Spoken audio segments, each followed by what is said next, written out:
जगत गुरु शिल प्रभुपाद की, श्री पुरुषोत्तम मास की। हरे कृष्णा। पुरुषोत्तम मास तृतीय दिवस, और इस पुरुषोत्तम मास के तृतीय दिवस में पद्म पुराण पुरुषोत्तम महात्म्य से तीसरे अध्याय की कथा हम सब श्रवण करेंगे। जैसे कि गत सत्र में आपने सुना किस प्रकार भगवान श्री कृष्ण युधिष्ठिर महाराज को पुरुषोत्तम मास के विषय में, इस अधिक मास के विषय में कथा श्रवण कराते हैं। भगवान श्री कृष्ण युधिष्ठिर महाराज से कहते हैं कि युधिष्ठिर, बहुत समय पूर्व जब अधिक मास प्रकट हुआ तो लोगों ने उनका उपहास किया कि ये तो एक्स्ट्रा मंथ है, अधिक है, ये तो कुछ काम का नहीं है, ये मल मास है। और इससे दुखी होकर ये अधिक मास वैकुंठ में भगवान के चरणों में पहुंचा। कथा स्वयं भगवान कृष्ण सुना रहे हैं और कहते हैं कि युधिष्ठिर वो मेरे चरणों में आके गिर गया, अनेकों प्रकार से स्तुति किया और निवेदन करने लगा कि प्रभु मेरा कुछ कीजिए। जब इस प्रकार से ये अधिक मास, मल मास, अनेकों लोगों से गर्हित होकर, अनेकों लोगों के ताने सुनकर, हैं, अनेकों लोगों के उपहास को सुनकर जब भगवान की शरण में पहुंचा, कल आपने ये भी सुना कि वो मूर्छित हो गया तो गरुड़ जी ने अपनी पंख की हवा से उसे जीवित कर दिया। जब मूर्छा से बाहर आया तब भगवान श्री कृष्ण कहने लगे, बहुत सुंदर, आज का अध्याय बड़ा इंपॉर्टेंट है। पद्म पुराण से इस तीसरे दिन के तीसरे अध्याय का नाम है पुरुषोत्तम वर प्रदानम। क्या नाम है? पुरुषोत्तम वर प्रदानम। इस तीसरे अध्याय में इस अधिक मास को भगवान पुरुषोत्तम वरदान देते हैं। तो क्या कहते हैं भगवान श्री कृष्ण? श्री कृष्ण उवाच, साधु साधु सुर श्रेष्ठ, यन्मामनु सुतो भवान्, यत्ते दाद्मत प्राप्यम्, सुरे ऋषि गणैरपि, सुरे ऋषि गणैरपि।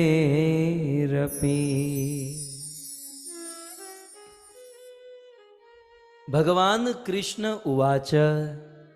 ये श्लोक भगवान श्री कृष्ण अधिक मास को कहते हैं कि साधु साधु सुर श्रेष्ठ। ये अधिक मास साधु साधु, बहुत अच्छा हुआ, बहुत अच्छा हुआ।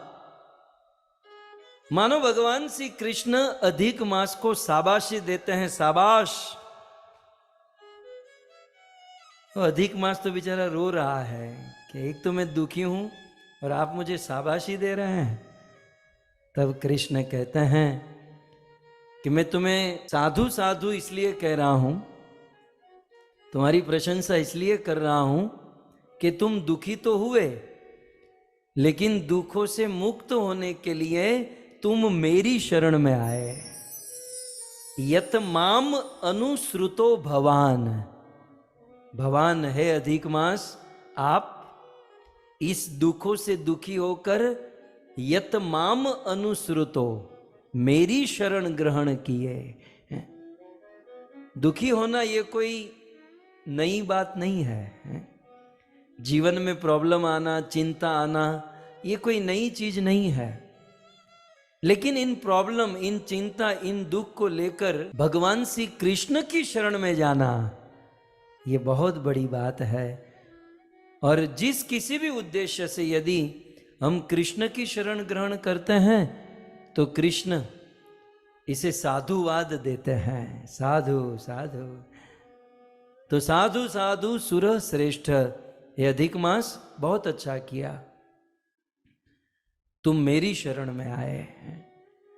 और क्योंकि तुम मेरी शरण में आए हो तो यत्ते दाधम, मैं तुमको दूंगा। दूसरी लाइन में यत्ते दाधम, मैं तुम्हें दूंगा, और मैं तुम्हें ऐसी वस्तु दूंगा तत् अप्राप्यम, आज तक वो किसी ने किसी को नहीं दिया। मतलब ऐसी वस्तु जो आज तक कोई नहीं पाया।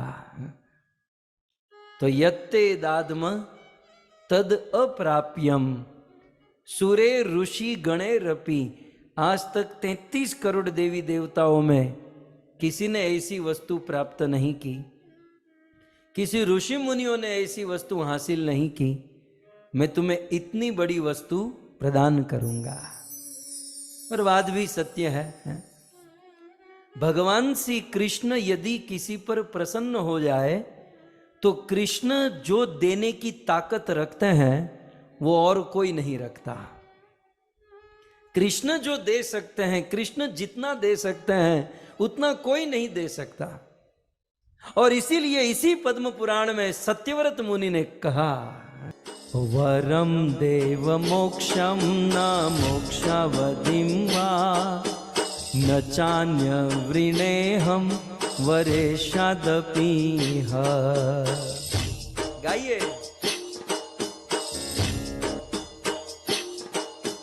वरम देव मोक्षम न मोक्षावधिं वा न चान्य वृणेहम वरेशादपीह। इदं ते वपुरनाथ गोपाल बालम, इदं ते वपुरनाथ गोपाल बालम, सदा मे मनस्या विरास्तां किमन्ये। हरे कृष्णा हरे कृष्णा कृष्णा कृष्णा हरे हरे, हरे राम राम राम हरे हरे। हरे कृष्णा कृष्णा कृष्णा हरे हरे, हरे राम राम राम हरे हरे। वरम देव मोक्षम न मोक्षावधिं वा न चान्य वृणेहम वरेशादपीह। वरम देव मोक्षम न मोक्षावधिं वा न चान्य वृणेहम वरेशादपीह। इदं ते वपुरनाथ गोपाल बालम, इदं ते वपुरनाथ गोपाल बालम, सदा मे मनस्या विरास्तां किमन्ये। सो वरम देव मोक्षम न मोक्षां वधिं वा न चान्य वृणेहम वरेशाद। सत्यव्रत मुनि ने पद्म पुराण में कहा कृष्ण कैसे हैं? वर ईशाद, वरदान देने में सबके बाप है, वरदान देने में सबके ईश्वर है। कृष्ण जो वरदान दे सकते हैं उतना कोई नहीं दे सकता। ऐसा भागवत जी में लिखा है कि अन्य देवी देवता, मनुष्यों की तो बात ही नहीं है, मनुष्य दे देकर क्या दे सकता है? मान लो कोई हम किसी की प्रशंसा करे, किसी की कुछ सेवा कर दे, तो आदमी मनुष्य प्रसन्न होकर क्या दे सकता है?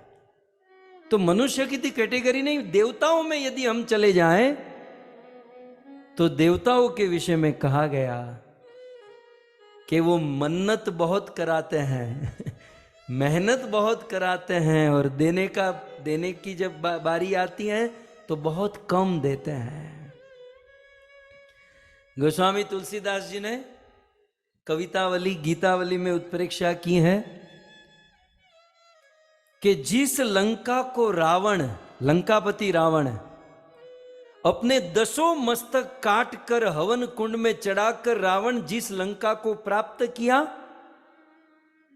वही लंका विभीषण राम जी के चरणों में एक प्रणाम करके प्राप्त कर गया। बताओ, भगवान में और देवताओं में सीधा अंतर है कि जिस लंका को पाने के लिए रावण ने 10 मस्तक चढ़ा दिए, मतलब हमको तो कभी लंका मिल ही नहीं सकती, क्योंकि लंका के लिए 10 मस्तक चाहिए, हमारा एक है, वो भी आधा माथा खाली है। यदि देवताओं से आशा रखे, लेकिन 10 मस्तक चढ़ाए तब ब्रह्मा और शिव से रावण को लंका मिली। लेकिन वही लंका विभीषण जी राम जी को एक बार प्रणाम कर दिए, राम जी ने विभीषण को लंका का राजा बना दिया है। तो वरदान देने में वर्णीय, सबसे श्रेष्ठ, सबसे उत्तम भगवान कृष्ण है। और यदि देवी देवताओं की चर्चा करें तो वो दे देकर क्या दे सकते हैं? संसार की कोई भौतिक वस्तु, संसारिक कोई वस्तु दे सकते हैं। देवता भी मुक्ति नहीं दे सकते, क्योंकि आप सब जानते हैं देवता स्वर्ग में रहते हैं। आदमी की जितनी कैपेसिटी होती है उतना ही दे सकता है। मतलब देवता हमको ज्यादा से ज्यादा, मैक्सिमम साइड क्या है, वो स्वर्ग दे सकते हैं, स्वर्ग तक अपना सेटिंग कर सकते हैं। लेकिन स्वर्ग के ऊपर की बात देवताओं के हाथों में नहीं है। सो देवता मुक्ति नहीं दे सकते। मुक्ति, भक्ति या प्रेम भगवान कृष्ण ही दे सकते हैं। सो वरदान देने में वर्णीय है कृष्ण। और एक बात आई इसलिए कह दूं, 1 मिनट जाएगी। देवता अपने उपासक को यदि कुछ देते हैं ना, तो देते समय सोचते नहीं है कि ये जो मैं इस बंदे को दे रहा हूं इससे इसका क्या होगा। देवता सोचते नहीं है इससे इसका पतन होगा, अभिमान बढ़ेगा, सोचते नहीं। लेकिन भगवान जब देते हैं ना तो सोच समझ कर देते हैं कि इससे इसकी प्रगति होगी। जैसे देवता उस दुकानदार की तरह है। भारत में यदि कोई लड़का, कोई बच्चा किसी दुकान में चला जाए और दुकानदार को कहे कि आज सिगरेट पीने का मन हुआ है, ये लो 10 रुपया, सिगरेट दे दो। तो दुकान वाला तो जॉब कर रहा है ना, नौकरी कर रहा है, वो तो 10 रुपये लेकर सिगरेट दे देगा। देवताओं का काम ऐसा है। किसी ने मन्नत रखी, कुछ मेहनत की, तप किया, तो देवता ने उसे दे दिया। लेकिन भगवान श्री कृष्ण, राम, विष्णु का कार्य एक पेरेंट्स की तरह है, माता पिता की तरह है। पिताजी घर से जा रहे हो और लड़का कहे कि पिताजी कहाँ जा रहे हो? बोले नीचे जा रहा हूँ। बोले ये लो 10 रुपये, मेरे लिए सिगरेट लेकर आना। तो पिताजी क्या करेंगे? पहले तो उस बच्चे के हाथ से 10 रुपया ले लेंगे और फिर जोर से एक थप्पड़ मारेंगे, साले सिगरेट पीना चाहता है और वो भी मुझसे मंगा रहा है। अब आप बताइए, वो दुकानदार अच्छा है कि पिताजी अच्छे हैं? पिताजी ने 10 रुपया ले लिया फिर भी अच्छे हैं, थप्पड़ मारा फिर भी अच्छे हैं। क्यों? क्योंकि वो हमारा भला देखना चाहते हैं। और देवता ये नहीं देखते कि इसका भला होगा कि नहीं। हिरण्यकश्यप को ब्रह्मा ने वरदान दिया। वरदान देने के बाद तो पहले तो एक स्टेट का आतंकवादी था। ब्रह्मा के वरदान के बाद हिरण्यकश्यप इंटरनेशनल आतंकवादी हो गया, इंटरनेशनल टेररिस्ट हो गया। सो देवता ये नहीं देखते। खैर, यहां पर भगवान श्री कृष्ण, ये बैकड्रॉप भी बहुत सुंदर, मतलब समय से लगा है कि स्वयं भगवान कृष्ण अधिक मास को निवेदन कर रहे हैं। सो कृष्ण कहते हैं कि यत्ते दाधम, हे अधिक मास मैं तुमको दूंगा, और कैसी चीज दूंगा, यद अप्राप्यम, जो आज तक किसी ने नहीं दी। सूर्य ऋषि गणे अपि, बड़े बड़े देवताओं के पास, ऋषियों के पास जो चीज नहीं है वो मैं तुम्हें दूंगा, और मैं ये दे सकता हूं। भगवान श्री कृष्ण ने कहा कि अधिक मास मैं तुम्हें सबसे बड़ी चीज दे सकता हूं, क्योंकि सभी पुरुषों में मैं उत्तम हूं। बड़े बड़े विद्वान पुरुष मुझे पुरुषोत्तम कहते हैं। तब अधिक मास, आप देख रहे ना मेरे पीछे, दोनों हाथ जोड़कर भगवान को कहते हैं, प्रभु वरदान बाद में दीजिएगा, पहले ये क्लेरिफिकेशन कर दीजिए कि लोग आपको पुरुषोत्तम क्यों कहते हैं। देखिए, हमारे लिए पुरुषोत्तम मास तीसरा दिन है। भगवान को ही पूछा, ये दुनिया के लोग अपने मन अपनी बुद्धि की बात करें, उससे अच्छा है प्रभु आप ही बता दीजिए कि आपका नाम पुरुषोत्तम क्यों है। तो भगवान श्री कृष्ण को पुरुषोत्तम क्यों कहते हैं, 2 श्लोक में स्वयं भगवान कृष्ण ने ही बताया। जानना चाहोगे?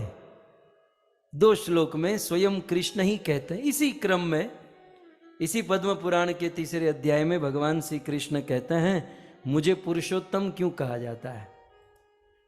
कृष्ण कहते हैं कि मेरे अंदर कुछ गुण है, और उन गुणों में मैं सभी पुरुषों से उत्तम हूं,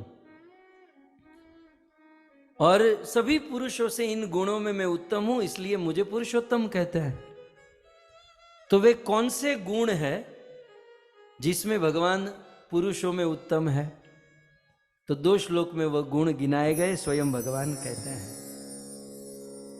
वैराग्येश्वर धर्मार्थ प्रतापानु गृहाश्रमे श्री भाग्य सौख्य लालित्य श्री भाग्य सौख्य लालित्य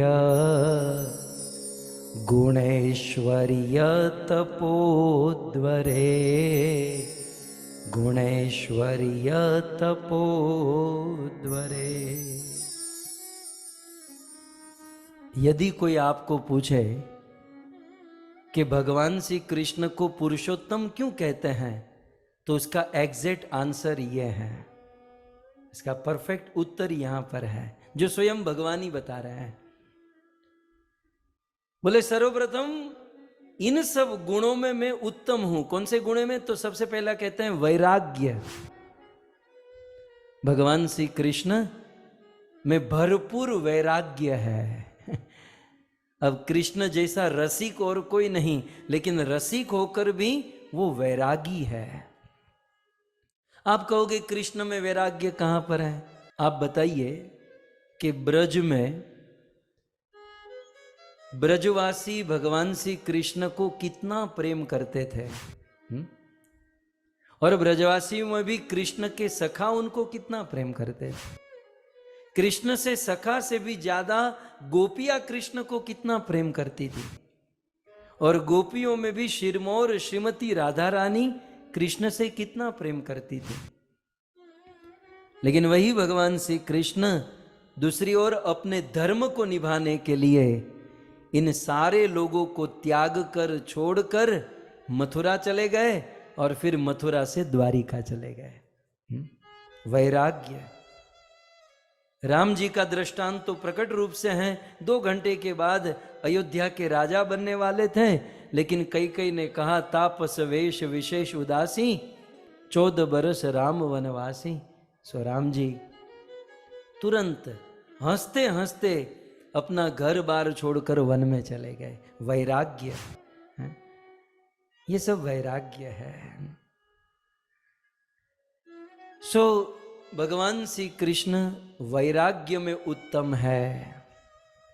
फिर दूसरा कहते हैं ऐश्वर्य, कृष्ण ऐश्वर्य में भी उत्तम है।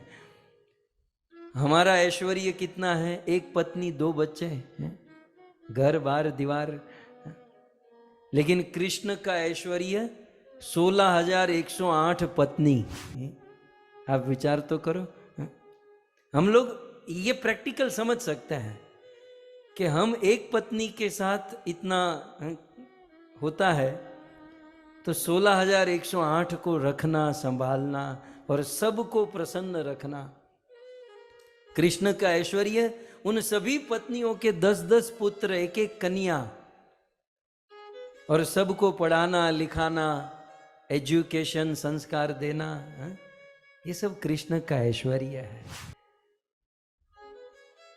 और महारास की जहां चर्चा होती है, जब शरद पूर्णिमा के दिन महारास हुआ, तब उस महारास में 33 करोड़ गोपियों ने पार्टिसिपेंट किया था।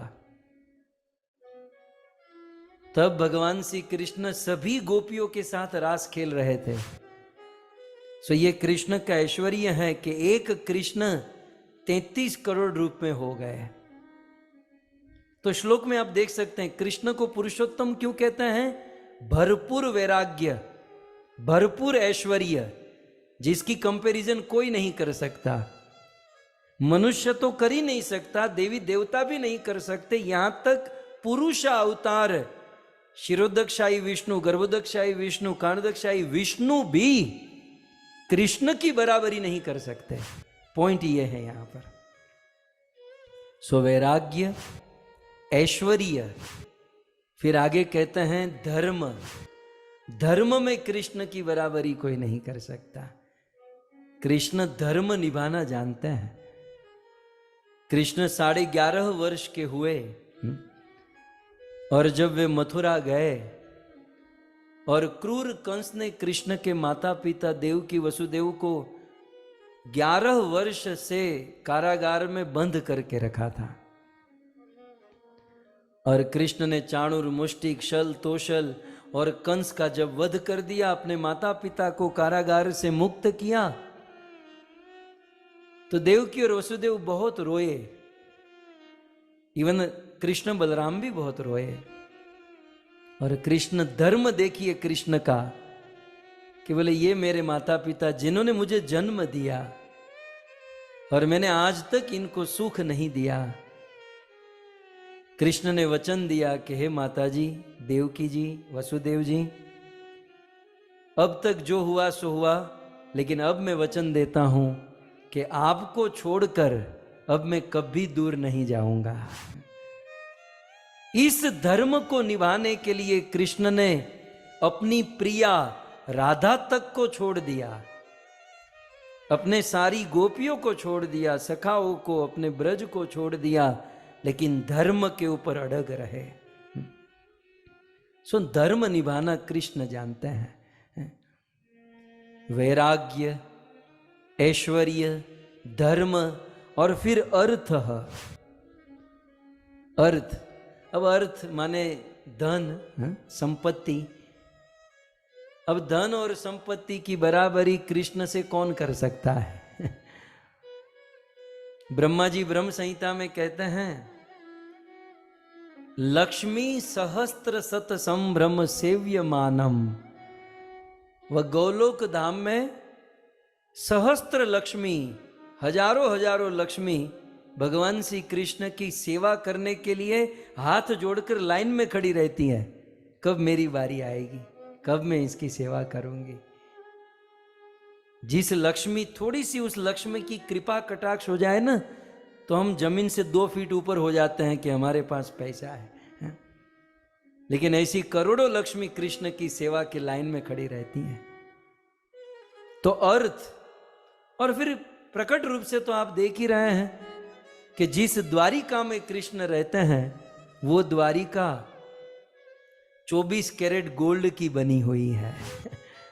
सोने की द्वारिका में रहते हैं, और न जाने क्या क्या कृष्ण का अर्थ, धन, संपत्ति। सो वैराग्य में उत्तम है, ऐश्वर्य में उत्तम है, धर्म में उत्तम है। ये पुरुषोत्तम क्यों कहते हैं, ये उसकी डेफिनेशन है। धर्म में उत्तम है, अर्थ में उत्तम है, फिर प्रताप। कृष्ण अधिक मास को कहते प्रताप में मैं उत्तम। प्रताप माने प्रभाव। कृष्ण का जो प्रभाव है वो अद्भुत।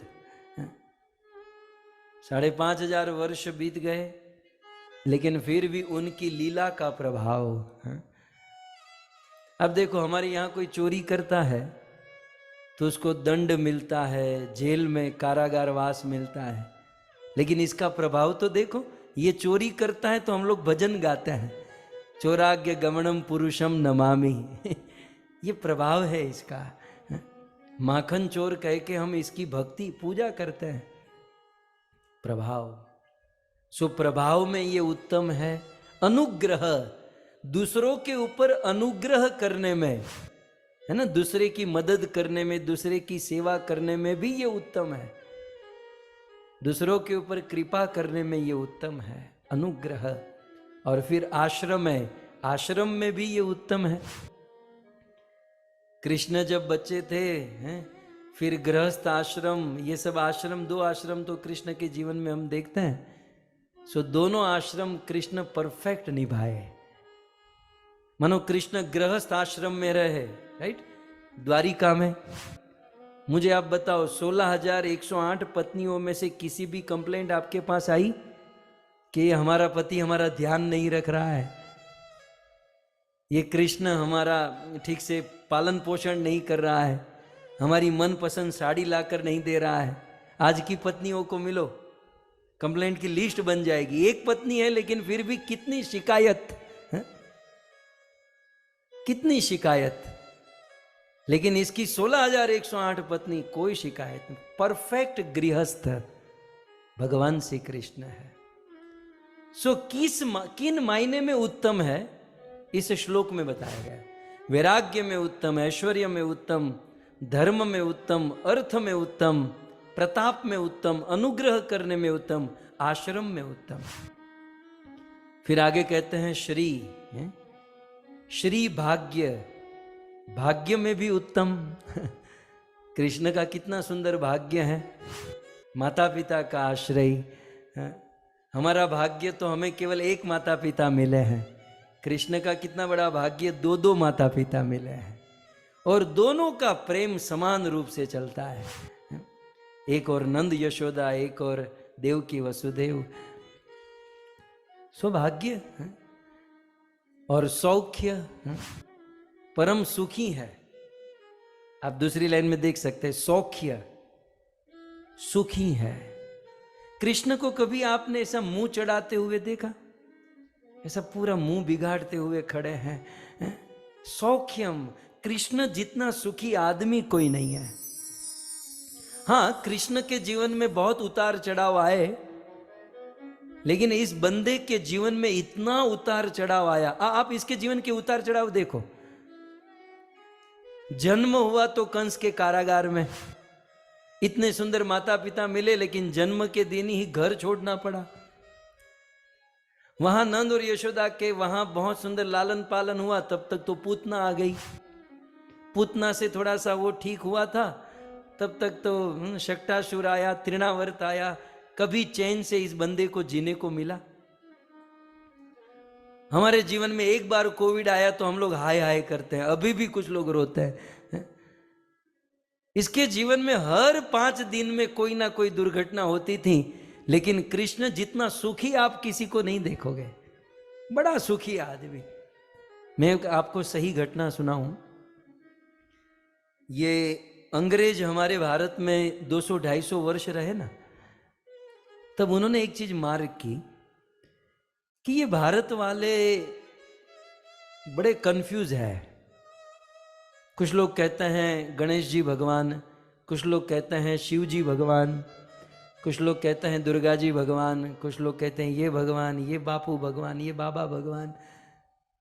तो अंग्रेजों को दया आई और कहा कि भारतीयों एक काम करो, तुम्हारी कंफ्यूजन हम लोग दूर किए देते हैं, तुम लोग एक काम करो, जिन जिन को अपना भगवान मानते हो उन सब के एक एक फोटो, अच्छा अच्छा फोटो हमको जमा करा दो, और हमारे बड़े बड़े मैजिस्ट्रेट, बड़े बड़े बुद्धिजीवी लोग फोटो को देखकर निर्णय कर देंगे इसमें सुप्रीम कौन है। तो सभी देवी देवता, सब लोग जो जो मानते थे, सबके फोटो उनको दिए गए, और वो तो बुद्धिमान सबके फोटो ऑब्जर्वेशन करने लगे। देखे कि शिव जी का फोटो आया, बोले दिखने में तो पावरफुल है, लेकिन शिव जी आंखें बंद करके ध्यान कर रहे हैं, मतलब इससे भी ऊपर कोई है, इसका भी सुप्रीम कोई है। नहीं तो ये ध्यान क्यों करता, इसको ध्यान करने की क्या जरूरत है।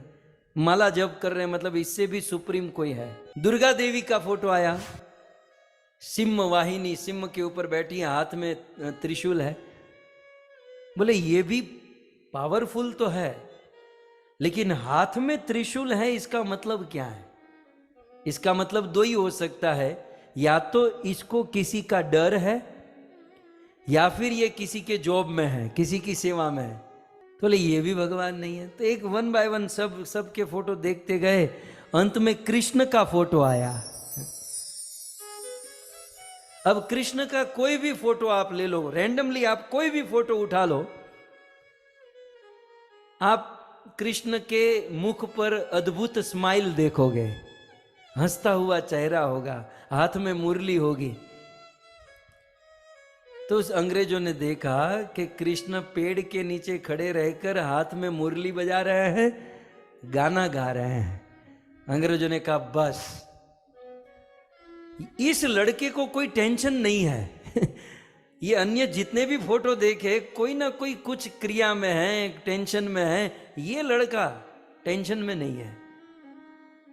और बांसुरी बजा रहा है, मतलब इसके सर पर कोई बोझ भी नहीं है, बिंदास्त है, और मुख पर स्माइल है, मतलब ये प्रसन्न है। भगवान यही हो सकता है, सुप्रीम यही हो सकता है।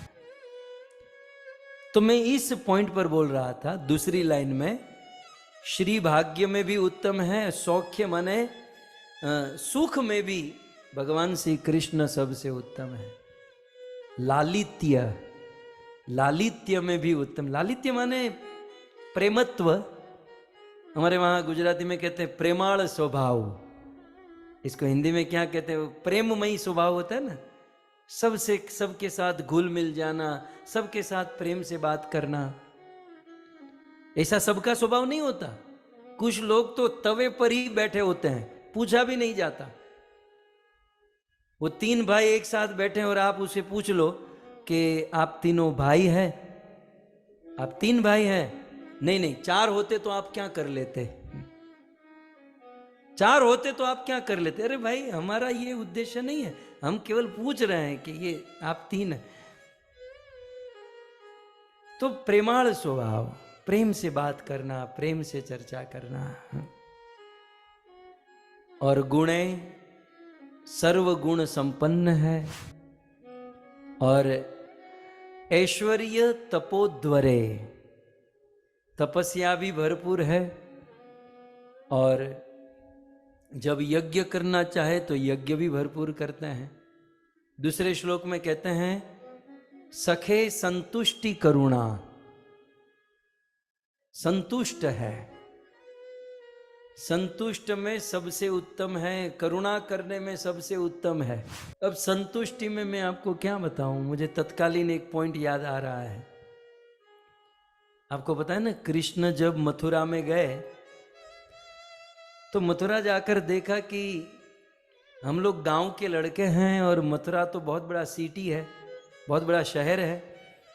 यहाँ तो सब शूट बूट टाई पहनकर मतलब जेन्युइनली घूमते हैं, और हम लोग ये नीचे छोटी सी धोती डाली, ऊपर कमरी डाली और निकल पड़े।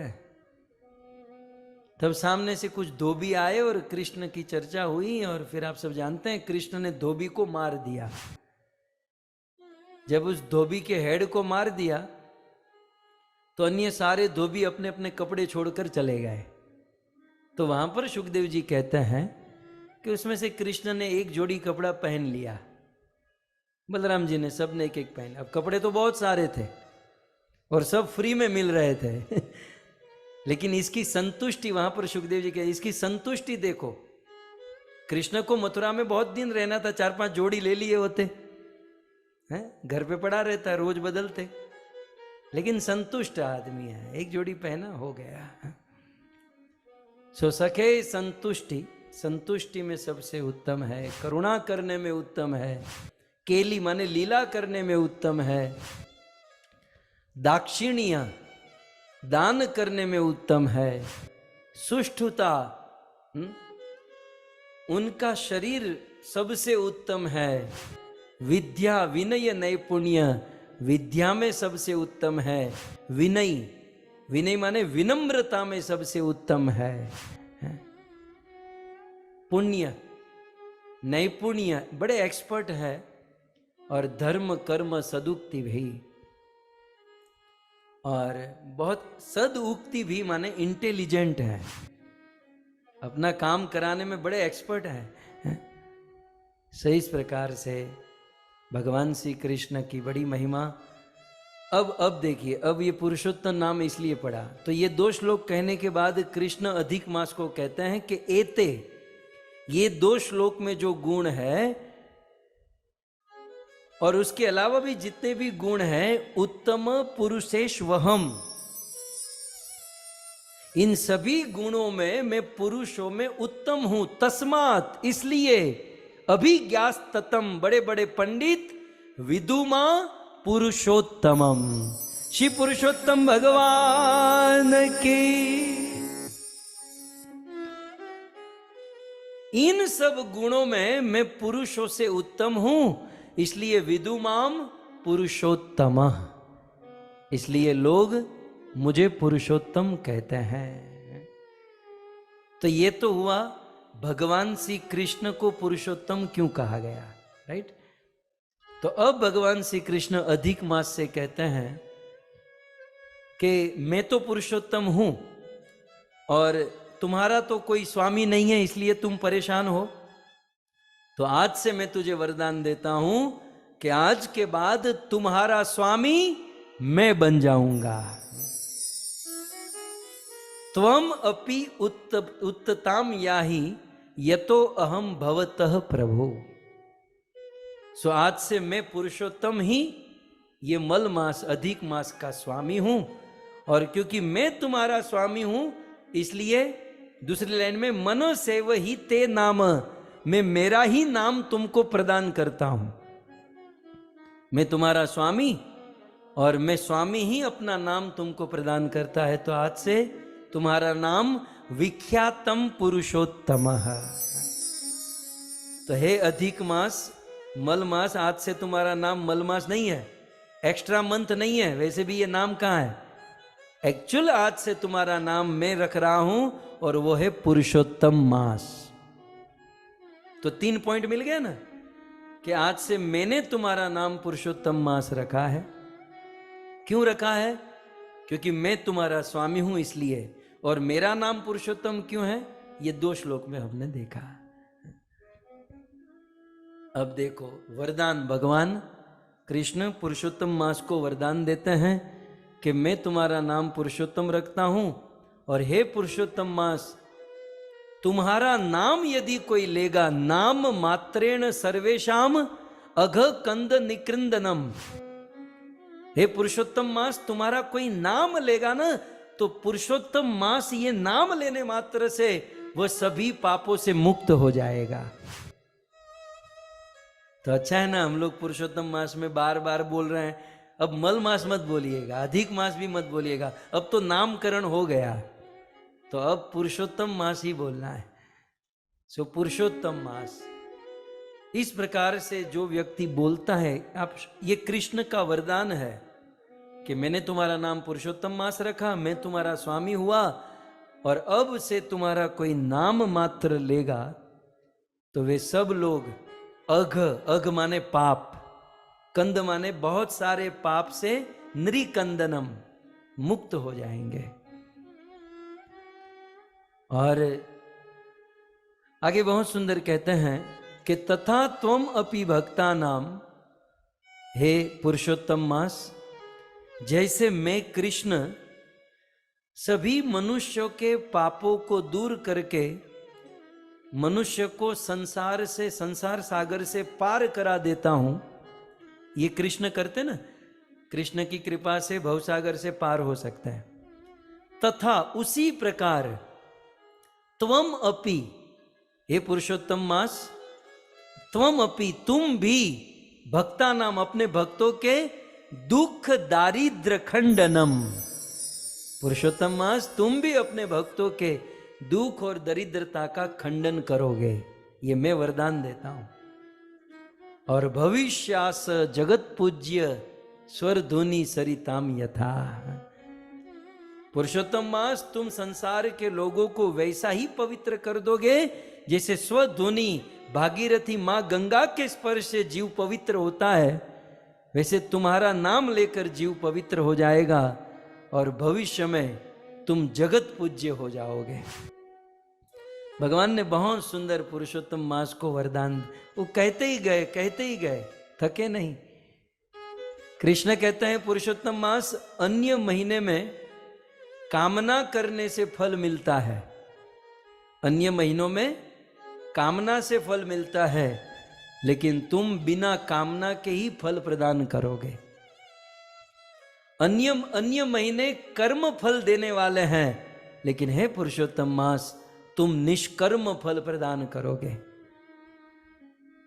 भगवान श्री कृष्ण कहते हैं कि अन्य महीनों के इष्ट फल देने वाले उनके अधिष्ठाता देव है, लेकिन तुम्हारे महीने में यदि कोई भजन भक्ति या व्रत करेगा तो उसका फल देने वाला स्वयं मैं कृष्ण रहूंगा, स्वयं मैं कृष्ण ही फल प्रदान करूंगा यदि कोई पुरुषोत्तम मास पुरुषोत्तम व्रत का पालन करेगा।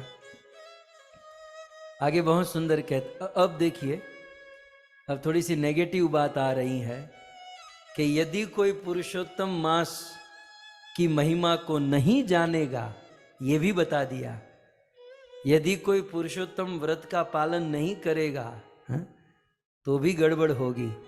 तो क्या कहते हैं, तिरस्कृत्य भवतम ये, यदि कोई मनुष्य पुरुषोत्तम मास का तिरस्कार करता है और मल मास अति दाम्भिका, और तुमको मल मास कहता है तो वो नरक में जाएगा इतना तक कह दिया।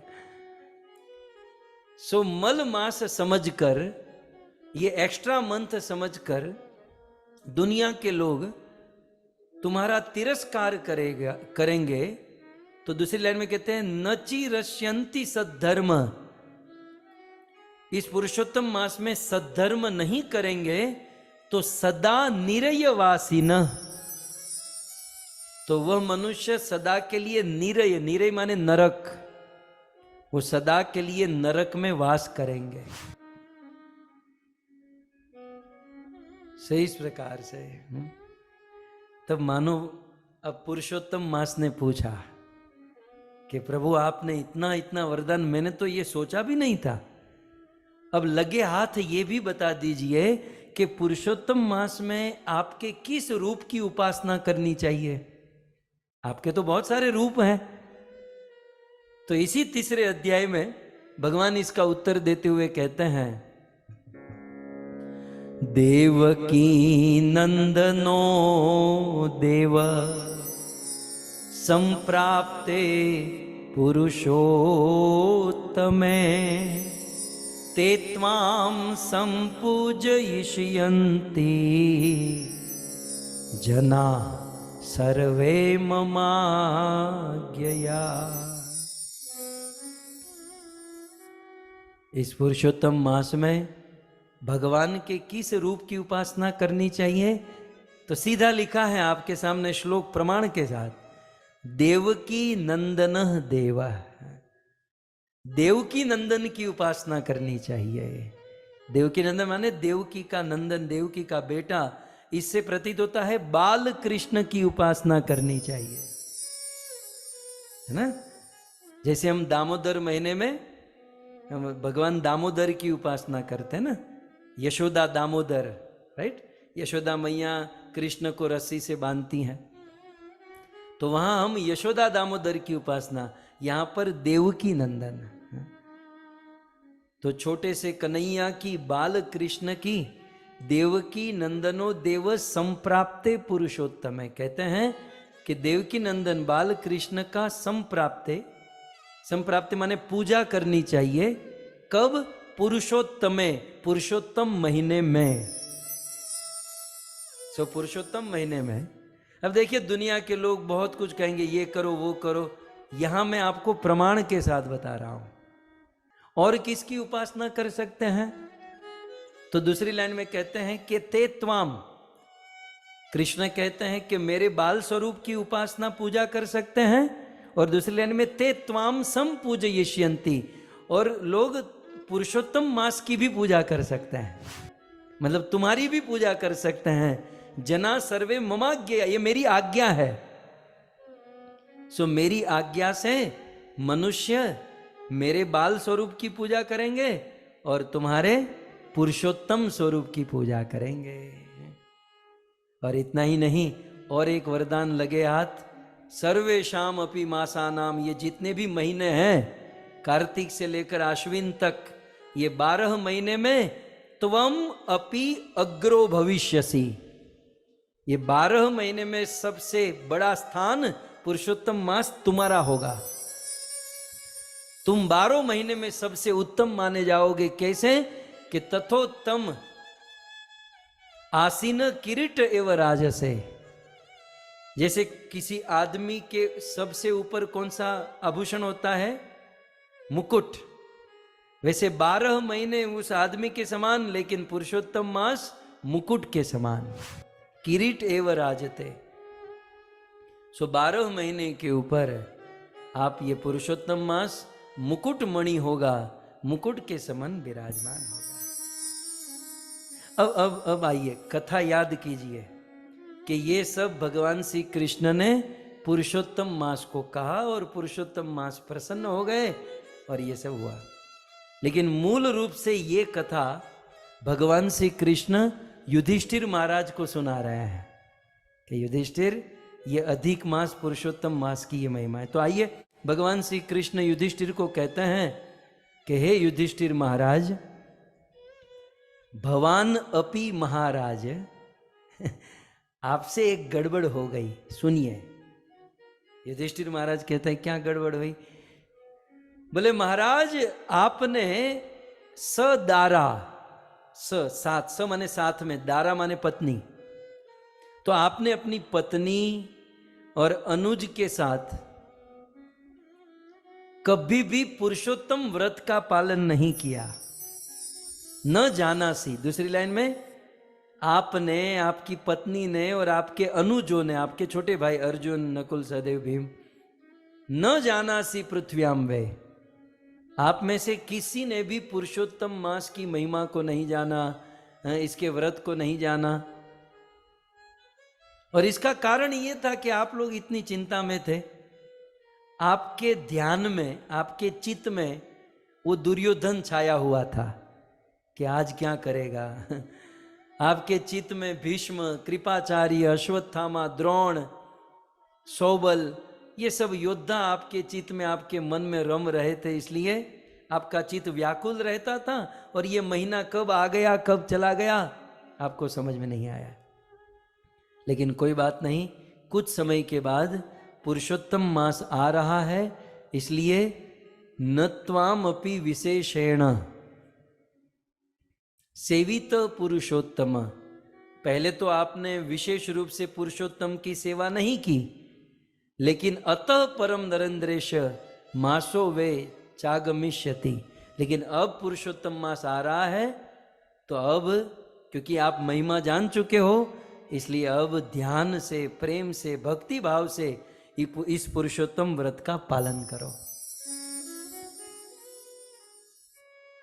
तो हमारे लिए भी मानो भगवान कहते हैं कि हमारे जीवन में अनेकों पुरुषोत्तम मास आए और चले गए, अब तक ठीक से नहीं किया, लेकिन अब ज्ञान हुआ है, तो अब इस पुरुषोत्तम मास का ठीक से पालन करें। और फिर इति पद्म पुराणे पुरुषोत्तम महात्म्ये भगवतः पुरुषोत्तम व्रत प्रदानम तृतीय अध्याय समाप्त है। सो पुरुषोत्तम मास के तीसरे दिन की तीसरे अध्याय की कथा यहाँ पर समाप्त हुई। श्री पुरुषोत्तम मास की